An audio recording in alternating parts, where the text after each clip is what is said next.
Well, hello everyone, my name is Sean Simons and I have sleep apnea. And if you do not know what sleep apnea is, it's when you stop breathing when you're sleeping.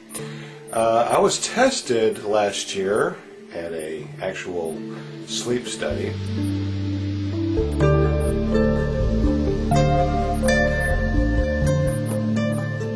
That's a full minute of not being able to breathe, waking up and gasping for air. Now, if you had this, or have this, or you know what I'm talking about, it is really scary. Now, what I did is I had a surgery done. They cut out I'll probably put it right here on the screen. They cut out 2 inches of my soft palate, and they went into my nose, and they rooted out a nice little passageway where I could actually breathe. And believe it or not, I was so used to not being able to breathe in my nose that after the surgery, when I breathed, there was so much air going in and out. For about a week afterwards, I was putting my fingers over my nose because it just felt weird. It just felt foreign to have so much air going in and out of my nose. And I was actually able to breathe through my nose. I guess I would have been a habitual mouth breather. You know what I'm talking about? The guys that breathe out their mouth all the time, they don't ever close their mouth. Well, I was one of those folks. And it just felt very foreign after the surgery to be able to breathe. Not only that, but they took out my little uvula back there, so I don't have one of those dangly things anymore. I don't know if you can see or not. No dangly thing. It's completely gone. So they took out 2 inches back there, rooted out my nose, and I went from like an extreme case to very severe.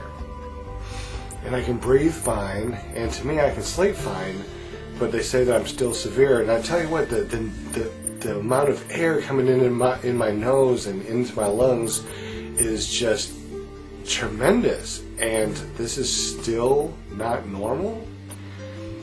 Crazy. So they have me on a CPAP machine. And the CPAP machine here is what I sleep with every night. Is with this mask on. Now they do have the little nostril masks, and they have the little thing that fits over your nose. I opted, after trying all the other ones, to have a full face mask, and the reason being is because the small ones, they worked alright, but when I fall asleep, I guess my mouth opens up, I relax, and all the forced air that goes into this mask went in my nose and right out my mouth, and it just didn't work. So this is what I use now. It actually covers both my mouth and my nose, so I'm able to sleep. Now what this does, it actually forces air into your lungs.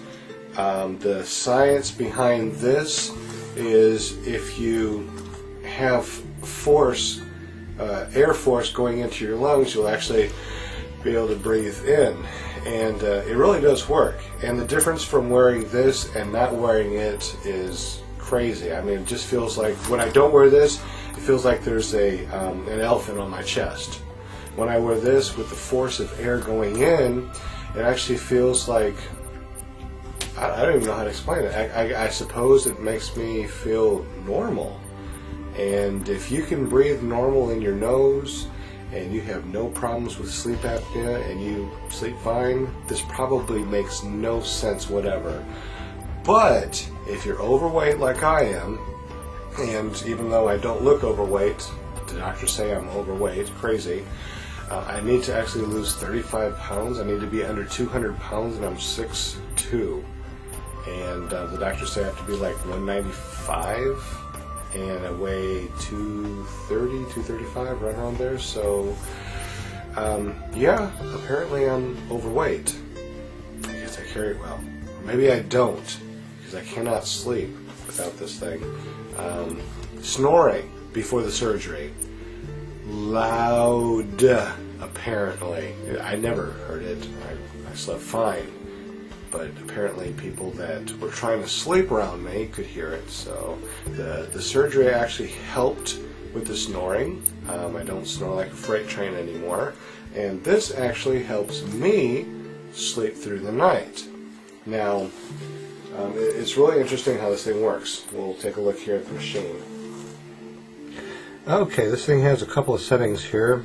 It has a heat setting, a ramp setting, and an on setting. What you do is you fill it up with distilled water, and you can turn this on heat, which will actually heat the pad underneath there and heat the water, so as the air is pumped through the hose and into the mask, it's actually heated, which is quite nice during the winter time.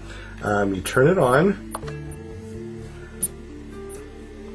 and it's running right now. I don't know if you can hear it on this, but it's relatively quiet.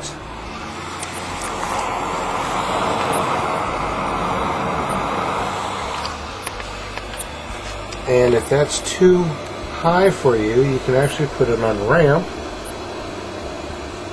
And what ramp does actually forces out the air at a lower rate, so you can actually go to sleep with a lower rate of air pumping into your face, which can be kind of claustrophobic at first, but once you get used to it, you just can't imagine sleeping without it. So ramping actually just forces the air at a slower rate for about 20 minutes and gradually brings it up to the forced air that your doctor prescribes. Yes, the doctor actually prescribes a certain airflow for you.